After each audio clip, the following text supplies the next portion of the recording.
Welcome to this presentation on electricity भाग 3। या पूर्वर भाग 1 रे विद्युत स्रोत विषय आलोचना कराई। भाग 2 रे विद्युत विभव पार्थक्य बा विद्युत विभवांतर विषय आलोचना कराई। तो तृतीय भाग प्रेजेंटेशन रे विद्युत विभव पार्थक्य V एवं विद्युत स्रोत I मध्य थिबा संपर्क को अर्थात ओम को नियम को आलोचना करा जिवो एवं विद्युत प्रतिरोध विषय मध्य आलोचना करा जिवो। ओम को नियम कौन? परिबाहीर दुई प्रांत मध्य थिबा विद्युत विभवांतर और सिथिरे प्रवाहित होइतबा विद्युत स्रोतर संपर्क होछि ओम को नियम। याकू बुझिबा पई तुम पई काम पहिले दिया जाइछि। गोटे चित्र रे विद्युत परिपथ देखाउछि। एई परिपथ रे कौन सबु उपकरण लागिछि? एक्स वे गोटे निक्रोम तार 0.5 मीटर अर्ध मीटर दैर्घ्य विशिष्ट। गोटे एमीटर लगी विद्युत स्रोत मापिबा यंत्र। गोटे प्लग की लगी विद्युत परिपथ को मुक्त बा मुदित करने एवं गोटे वोल्ट मीटर एक्स वायर दुई प्रांत सहित समांतर भाव संयोग कराई। यह व्यतीत चारोटी विद्युत सेल 1.5 वोल्ट विशिष्ट नि चारोटी विद्युत सेल नेबार कारण होची आमे चारोटी पर्यवेक्षण करि परिबा, चारिथर पाठ्यांक नहीं पारिबा। यह को किपरि उपकरण गुडी को सजा जीवो ताहा जानिबा पूर्व निक्रोम तार कोण मध्य ताहा जानिबा दरकार। निक्रोम तार होची निकेल, क्रोमियम, मैंगानीज एवं लोहर एक मिश्र धातु बा एलय। आमे व्यवहार करुवा हीटर कुंडली निक्रोम मिश्र धातु तैयारी होता है। एथिरे जो उपकरण गुड़िक रही ताकू सजाइले किपरि देखा जिवो ता देखि नेबा। परिपथ सहित ए चित्र को तुलना करा जाई पारे। एक्स वे होची निक्रोम तार, यार दुई प्रांत सहित वोल्ट मीटर समांतर भाव संयोग कराई। युक्त अग्र विजुक्त अग्र को विचार को निया जाई। एमीटर को पंक्ति रे संयोग कराई, धाड़ी रे संयोग कराई। एठारे मध्य युक्त अग्र विजुक्त अग्र को विचार को निया जाई। गोटे प्लग को पंक्ति रे खंजा जाई। प्लग चाबी वर्तमान खोला रही। चारोटी विद्युत सेल लिया जाई। चारिथर पाठ्यांक बदलाइबा पई, चारिथर विद्युत पार्थक्य बदलाइबा पई भिन्न भिन्न संख्यक विद्युत सेल को परिपथ मध्य रखी आमे विद्युत विभवांतर को बदलाई परिबा। ता पर्यवेक्षण आरंभ करिबा। आमे प्रथमे केवल गोटे विद्युत सेल को परिपथ मध्य संयोग करी एठारे संयोग करिबा। चित्र रे भी देखि देबा। एठारे विद्युत परिपथ रे स्थान रे संयोग कले परिपथ मध्य को 1.5 वोल्ट विद्युत जोगाण हेबो। विद्युत जोगाण होला परे आमे जदि प्लग की को मुदित करिबा, प्लग की को जदि प्लग मध्य भर्ती करिबा विद्युत प्रवाह हेबो। एमीटर पाठ्यांक एवं वोल्टमीटर पाठ्यांक को आमे टिपि नेबा एवं दियाइतबा सारणी रे ताकू पूरण करिबा। विद्युत स्रोत I और विद्युत विभवांतर पाठ्यांक आमे सारणी रे पूरण करिबा। गोटे विद्युत सेल नेला परे आमे तापरे दुईटी विद्युत सेल को परिपथ मध्य रखिबा। दुईटी विद्युत परिपथ को संयोग करिया पई हमको परिपथर ए स्थान रे संयोग करिबा को हेबो। दुईटी विद्युत सेल परिपथ मध्य रे रहिबे। दुईटी विद्युत सेल परिपथ मध्य रहिले विभवांतर बढ़ी जिवो, दुई गुण होई जिवो। या द्वारा एमीटर पाठ्यांक रे कोन परिवर्तन होछि ताको टिपि नेबा एवं सारणी रे पूर्ण करिबा। द्वितीय पर्यवेक्षण रे I और V रो मूल्य मध्य स्थापन करिबा। तापरे तीनोटी विद्युत सेल को परिपथ मध्य रे रखिबा। चित्र दर्शाइतबा स्थान रे यदि आमे संयोग करिबा तीनोटी विद्युत सेल परिपथ मध्य रे रहिबो एवं या द्वारा मध्य विद्युत पार्थक्य बा विभवांतर को आमे वोल्ट मीटर रो मापि नेबा एवं विद्युत स्रोत केते होची ताहा एमीटर पाठ्यांक रो नेबा। या को पर्यवेक्षण नंबर 3 आउ 4 रे पूरण करिबा। ये सब पूरण कला परे प्रत्येक पर्यवेक्षण पई आई आउ भी रा अनुपात नेबा भी बाय आई को पूरण करिबा। तापरे जो पर्यवेक्षण माने नैछु एवं भी आउ आई रा पाठ्यांक पाइछु ताकु नै एक ग्राफ अंकन करिबा। ग्राफ टी चित्र रे देखाइथिबा बोली ग्राफ हेबो। एठारे एक्स अक्ष रे विद्युत स्रोत को नियाइछि एवं वाय अक्ष रे विद्युत विभव पार्थक्य को नियाइछि एवं ग्राफ टी एक सरल रेखा रूपे रहिछि एवं आद्य बिंदु ओ मध्य दे गति करिछि। आद्य बिंदु बा ओरिजिन ओ मध्य दे जिबार कारण होछि जेतेबेले विद्युत विभव पार्थक्य शून्य सेतेबेले विद्युत स्रोत मध्य शून्य होइछि। तो एथरु आमे कोन सिद्धांत नेबा आमे देखिबा जे v बाय आई रो अनुपात सारणी को जदि देखिबा v बाय आई रो अनुपात प्रत्येक क्षेत्र रे समान रहिबो एवं ग्राफ टी मध्य एक सरल रेखा होछि एवं आद्य बिंदु दे गति करूछि। यार अर्थ विद्युत विभव पार्थक्य बढ़िले विद्युत स्रोत मध्य वृद्धि पाउछि। विद्युत विभव पार्थक्य 2 गुण बढ़िले विद्युत स्रोत मध्य 2 गुण वृद्धि पाउछि। तो एथरु आमे सिद्धांत नेबा जे V एवं I समानुपाती एवं सेमानकर अनुपात एक स्थिरांक। ए प्रकार एक परीक्षण 1827 मसीह जर्मन वैज्ञानिक जॉर्ज साइमन ओम मध्य करथिले। विद्युत विभवांतर V एवं विद्युत स्रोत I मध्य थिबा संपर्क को अनुध्यान करथिले एवं से जो सिद्धांत रे उपनीत हेले ताहला एक निर्दिष्ट तापमात्रा रे थिबा कोनोसी एक परिबाहीर दुई प्रांत मध्य रे विभवांतर परिबाही रे प्रवाहित विद्युत स्रोत सह समानुपाती अर्थात विद्युत विभव पार्थक्य V विद्युत स्रोत I सहित समानुपाती जेतेबेले निर्दिष्ट परिबाही होता है एवं परिबाहीटी निर्दिष्ट तापमात्रा रही थाए। यह होची ओम को नियम। परीक्षा दृष्टि यह बहुत गुरुत्वपूर्ण। ओम को नियम ताकु मने रखिबा एक निर्दिष्ट तापमात्रा रे थिबा कोनोसी एक परिबाहीर दुई प्रांत मध्य रे विभवांतर परिबाही रे प्रवाहित विद्युत स्रोत सहित समानुपाती। बहुत इंपोर्टेंट परीक्षा पाई तेणु ओम को नियम सब बेले मने रहिबा आवश्यक। वर्तमान आमे ओम को नियम रो गाणितिक व्याख्या करिबा। ओम को नियम को जदि आमे सांकेतिक भाषा रे लिखिबा गाणितिक उक्ति रे लिखिबा ताहले ताहबो V समानुपाती I। V समानुपाती I किंबा V by I is equal to एक स्थिरांक। V बाय I रो अनुपात एक स्थिरांक। ए स्थिरांक को आमे R रूपे नेबा। P by I is equal to आमे पाइबा R। एथरु V रो मूल्य मध्य निरूपण करा जाई परिबो। V इज इक्वल टू हेबो IR।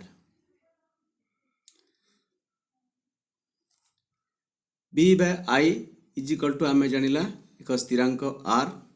ए स्थिरांक को निर्दिष्ट तारर विद्युत प्रतिरोध बा रेजिस्टेंस कहा जाए। सेति पई R स्थिरांक को R रूपे नि आइछि अर्थात खंडे निर्दिष्ट धातव तार और निर्दिष्ट तापमात्रा पई R एक स्थिरांक। याकू सेई तारर रेजिस्टेंस बा प्रतिरोध कहा जाए। तो प्रतिरोधर संज्ञा मध्य हमें एथरु पाइबा।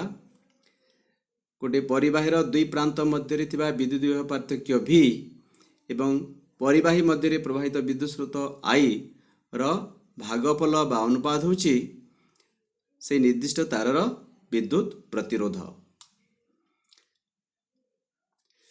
प्रतिरोध परिबाहीर एक गुण। एई गुण जोगु परिबाहीटी चार्ज प्रवाह रे प्रतिरोध सृष्टि करि थाए। चार्ज प्रवाह एई कारण जोगु धीमे जाए। आमे विद्युत स्रोत गोटे विद्युत राशि विषय पढ़ीचु। विद्युत विभव पार्थक्य V गोटे विद्युत राशि बोली पढ़ीचु। तो आउ एक विद्युत राशि आमे एठारे पाइला ता होची विद्युत प्रतिरोध R। तो विद्युत प्रतिरोध आर एक विद्युत राशि, यार मध्य एकक रही, यार एकक होची ओम।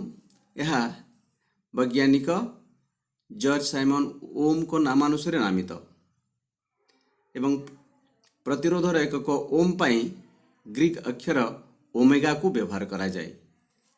ग्रीक अक्षर ओमेगा होची विद्युत प्रतिरोध रो एकक, ओम रो संकेत, ओम रो संकेत है ओमेगा। तो केते प्रतिरोध को एक ओम कह आम जाचु आर इज इक्वल टू होची V बाय आई। तेणु V जिते बेले 1 वोल्ट एवं विद्युत स्रोत जिते बेले I is equal to 1 ampere, सेते बेले विद्युत प्रतिरोध को 1 ओम धरा जाए। अर्थात जदि कौनसी परिबाहीर दुई प्रांत मध्य थिबा विद्युत विभव पार्थक्य 1 वोल्ट एवं सेथिरे 1 एम्पियर विद्युत स्रोत प्रवाहित होता है, तेबे परिबाहीर प्रतिरोध आर हेब 1 ओम। इतरु जनागला जे 1 ओम समान 1 वोल्ट बाय 1 एम्पियर, 1 ओम समान 1 वोल्ट बाय 1 एम्पियर। वर्तमान में विद्युत प्रतिरोध आर और विद्युत स्रोत आई मध्य संपर्क को अनुध्यान करिबा। V एवं I मध्य संपर्क को आम जानिछु विद्युत विभव पार्थक्य बढ़िले विद्युत स्रोत बढ़े। तो R एवं I विद्युत प्रतिरोध एवं I मध्य संपर्क को देखिबा। ओम को नियम रु आम जानिछु V बाय I रो अनुपात एक स्थिरांक R। तेणु I इज इक्वल टू हेब V बाय R। यही समीकरण को देखिले जना पड़ुछि जिते बेले V स्थिर, विद्युत विभव पार्थक्य स्थिर थिबा बेले विद्युत प्रतिरोध आर विद्युत स्रोत आई सहित प्रतिलोमानुपाती। अर्थात आर बढ़िले प्रतिरोध बढ़िले विद्युत स्रोत कमिब। ता अर्थ एक निर्दिष्ट विभवांतर V पाई विद्युत प्रवाह आई परिबाहीर प्रतिरोध आर सह प्रतिलोमानुपाती हेबो। तेणु जदि प्रतिरोध को द्विगुण कर दिया जिवो, विद्युत विभवांतर को स्थिर रखी गोटे परिबाहीर दुई प्रांत मध्य विद्युत विभव पार्थक्य V को स्थिर रखी जदि प्रतिरोध को द्विगुण कर दिया जिवो, ताले विद्युत स्रोत अधा होई जिवो, कमी जिवो, बाधा बा प्रतिरोध वृद्धि पाइला तेणु कमी जिवो। बेले बेले परिपथ रे विद्युत प्रवाह को कम बा बेसी करी नियंत्रण करिबा दरकार पड़े। एथिपाई परिपथ रे परिवर्ती प्रतिरोध बा रियोस्टाट नामक एक विद्युत उपकरण व्यवहार करा जाए। जेहेतु प्रतिरोध बढ़िले विद्युत स्रोत कमुची, प्रतिरोध को वृद्धि करी बा प्रतिरोध को ह्रास करी आमे विद्युत प्रवाह को कम बेसी करि परिबा। विद्युत प्रतिरोध रो परिवर्तन करिबा पई गोटे परिवर्ती प्रतिरोध बा रियोस्टाट नामक गोटे उपकरण व्यवहार करा जाए। चित्र देखा गोटे रियोस्टाट, एथिरे सिलिंडर आकृतिर एक नल रही, एथिरे तार गुड़ा है, प्रतिरोधी तार को गुड़ा है, ता उपरे एक खसड़ा रही। ए खसड़ा को एपट सेपट करि हेबो एवं परिपथ रे एहाको संयोग कले प्रतिरोध कम बेसी या द्वारा करा जाई परिबो। तेणु रियोस्टाट होची परिवर्ती प्रतिरोध बा रियोस्टाट एक उपकरण जहाँ साहाय्य कि आमे विद्युत प्रतिरोध को कम बेसी करि परिबा एवं विद्युत स्रोत रे मध्य परिवर्तन करि परिबा। परिबाहीर प्रतिरोध संपर्क रे अधिक जानिबा एथिपाई एक काम दिया जाइछि।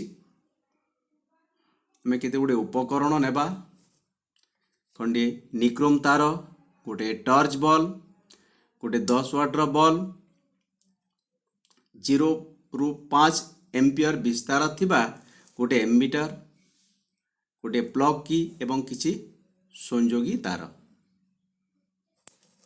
आउची निक्रोम तार, टॉर्च बल्ब एवं 10 वाट रो गोटे बल्ब, या छड़ा एमीटर, प्लग की एवं किछि संयोगी तार मध्य नेबा। ये सब उपकरण नहीं आम गोटे परिपथ तैयारी करिबा। चित्र देखाइता बोल गोटे परिपथ तैयारी करिबा। एथिरे चारोटी विद्युत सेल को पंक्ति रे संयोग कराइछि।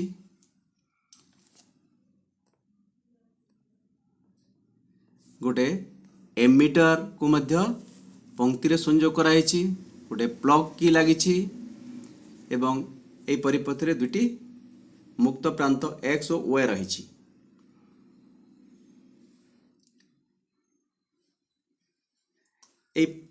एक्स और वाई ए शून्य स्थान मध्य आम विभिन्न तीनोटी जो भिन्न भिन्न उपकरण नहीं निक्रोम तार, टर्च बल्ब एवं 10 वाट्र बल्ब या संयुक्त करी से मानकर से विद्युत स्रोत प्रवाहित हेले केते केते विद्युत स्रोत प्रवाहित होची समान परिमाण आम विद्युतीय पार्थक्य जोगाइबा। टर्च बल्ब, निक्रोम तार एवं 10 वाट्र बल्ब समस्त को समान वोल्टेज जोगाइबा एवं केते विद्युत स्रोत प्रवाहित होची ताहा लक्ष्य करिबा। चित्र दर्शाइथिले उपकरण गुड़िक किपरि देखा जिवे ता देखि नेबा। चारोटी 1.5 वोल्ट विशिष्ट विद्युत सेल नियाइछि। एटारे एमीटर नियाइछि, पंक्ति रे संयोग कराइछि, प्लग लगा जाइछि एवं दुईटी मुक्त प्रांत एक्स और वाई रहिछि। प्लग की को मुदित कले, प्लग की को भर्ती कले प्लग रे विद्युत प्रवाह मुदित हेबो, संपूर्ण हेबो एवं विद्युत प्रवाह हेबो। तो प्रथमे आमे निक्रोम तार को नेबा, निक्रोम तार को नेबा एवं प्लग की को मुदित करिबा एवं एमीटर पाठ्यांक देखि नेबा। तापरे निक्रोम तार परिवर्ते आमे परिपथरे निक्रोम तार को बदलाई टर्च बॉल को नेबा एवं ताको परिपथरे संयोग करिबा। टर्च बॉल को संयोग कले एमीटर रे पाठ्यांक रे की परिवर्तन होची लक्ष्य करिबा। टर्च बॉल परे आमे 10 वाट्र बॉल को एक्स वायर दुई प्रांत सहित संयोग करिबा एवं एमीटर पाठ्यांक देखिबा।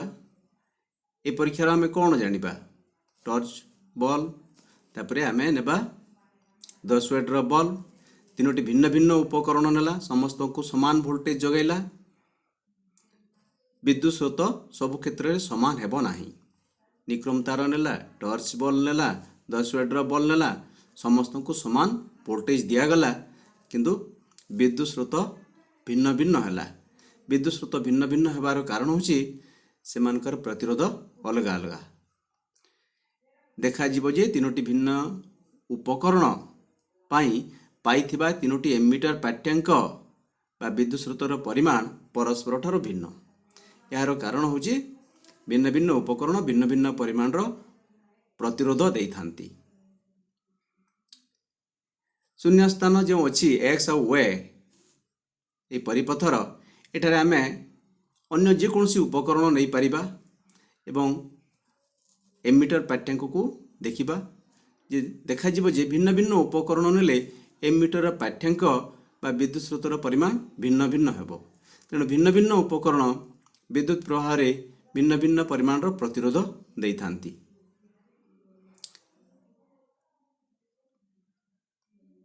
भिन्न भिन्न उपकरण गुड़िक भिन्न भिन्न परिमाणर प्रतिरोध देइथांती। तो प्रतिरोध काहींकी सृष्टि होए परिबाही रे इलेक्ट्रॉन गतिर ही विद्युत प्रवाह सृष्टि होए। मात्र परिबाही रे रहितबा बहु संख्यक परमाणु जोगु इलेक्ट्रॉन गुड़िक अबाधरे गति करि पारंती नाही। अर्थात इलेक्ट्रॉन गुड़िकर गति प्रतिरोधर सम्मुखीन होए। जो परिबाही रे विद्युत स्रोत प्रवाहित होता है इलेक्ट्रॉन माने गति करिथांती किंतु इलेक्ट्रॉन माने स्वच्छंद रे गति करि पारंती नाही। कारण से परिबाही मध्य बहु संख्यक परमाणु रही है। परमाणु गुड़िकर मध्य इलेक्ट्रॉन गुड़िक रही। तेणु स्वच्छंद रे बा फ्रीली इलेक्ट्रॉन माने गति करि पारंती नाही। सेमानकर गति रे प्रतिरोध सृष्टि होता है। यही कारण जोगु प्रत्येक पदार्थ किछि ना किछि विद्युत प्रवाह रे बाधा বা ପ୍ରତିରୋଧ ସୃଷ୍ଟି କରିଥାନ୍ତି। ପ୍ରତିରୋଧର ପରିମାଣ ଉପରେ ନିର୍ଭର କରି ପଦାର୍ଥର ଶ୍ରେଣୀ ବିଭାଗ କରାଯାଇପାରିବ। ସେଗୁଡ଼ିକ ହେଲା ସୁପରିବାହୀ, ପ୍ରତିରୋଧୀ, କୁପରିବାହୀ ଏବଂ ବିଦ୍ୟୁତରୋଧୀ। ପ୍ରତିରୋଧ ଅନୁସାରେ ପଦାର୍ଥର ପ୍ରତିରୋଧ ଅନୁସାରେ ପଦାର୍ଥକୁ ଚାରି ଭାଗରେ ବିଭକ୍ତ କରାଯାଇପାରିବ: ସୁପରିବାହୀ, ପ୍ରତିରୋଧୀ, କୁପରିବାହୀ ଏବଂ ବିଦ୍ୟୁତରୋଧୀ। ତ କେଉଁ ପଦାର୍ଥକୁ ଆମେ ସୁପରିବାହୀ କହିବା? ଯେଉଁ ପଦାର୍ଥ ଖୁବ୍ କମ୍ ପରିମାଣର ପ୍ରତିରୋଧ ଦିଏ ତାକୁ ସୁପରିବାହୀ କୁହାଯାଏ। ଯେଉଁ ପଦାର୍ଥ ଖୁବ୍ କମ୍ ପ୍ରତିରୋଧ ଦେବ ତାକୁ ସୁପରିବାହୀ କୁହାଯିବ। କିନ୍ତୁ ଯେଉଁ ପଦାର୍ଥ କିଛି ପରିମାଣର ପ୍ରତିରୋଧ ଦେଖାଏ ତାକୁ ପ୍ରତିରୋଧୀ ବା ରେଜିଷ୍ଟର କହନ୍ତି। କିଛି ପ୍ରତିରୋଧ ଦେଉଥିବ, ସୃଷ୍ଟି କରୁଥିବ, ତାହେଲେ ତାକୁ ପ୍ରତିରୋଧୀ ବା ରେଜିଷ୍ଟର କହନ୍ତି। ଅଧିକ ପ୍ରତିରୋଧ ଦେଖାଉଥିବା ପଦାର୍ଥକୁ କୁପରିବାହୀ ବା ପୁଅର କଣ୍ଡକ୍ଟର କୁହାଯାଏ। ଯେଉଁ ପଦାର୍ଥ ଅଧିକ ପ୍ରତିରୋଧ ଦେଉଥିବ ତାକୁ କୁପରିବାହୀ କୁହାଯାଏ। ପ୍ରତିରୋଧ ବହୁତ ବେଶୀ ହେଲେ ପଦାର୍ଥକୁ ବିଦ୍ୟୁତରୋଧୀ ବା ଇନ୍ସୁଲେଟର କୁହାଯାଏ। ଏହାକୁ ଠିକ୍ ଭାବରେ ମନେ ରଖିବା। ଖୁବ୍ କମ୍ ପ୍ରତିରୋଧ ସୁପରିବାହୀ, କିଛି ପରିମାଣର ପ୍ରତିରୋଧ ପ୍ରତିରୋଧୀ ବା ରେଜିଷ୍ଟର ଏବଂ ଅଧିକ ପ୍ରତିରୋଧ କୁପରିବାହୀ। ପ୍ରତିରୋଧ ବହୁତ ବେଶୀ ହେଲେ ବିଦ୍ୟୁତରୋଧୀ। ତ ପ୍ରତିରୋଧର ପରିମାଣ ଅନୁସାରେ ପଦାର୍ଥକୁ ଚାରି ଭାଗରେ ବିଭକ୍ତ କରାଯାଇପାରିବ: ସୁପରିବାହୀ, ପ୍ରତିରୋଧୀ ବା ରେଜିଷ୍ଟର, କୁପରିବାହୀ ଏବଂ ବିଦ୍ୟୁତରୋଧୀ। ଏଥିସହିତ ଏହି ପ୍ରେଜେଣ୍ଟେସନକୁ ଶେଷ କରିବା। ଶେଷ ପର୍ଯ୍ୟନ୍ତ ପ୍ରେଜେଣ୍ଟେସନଟିକୁ ଦେଖିଥିବା ଲାଗି ବହୁତ ଧନ୍ୟବାଦ।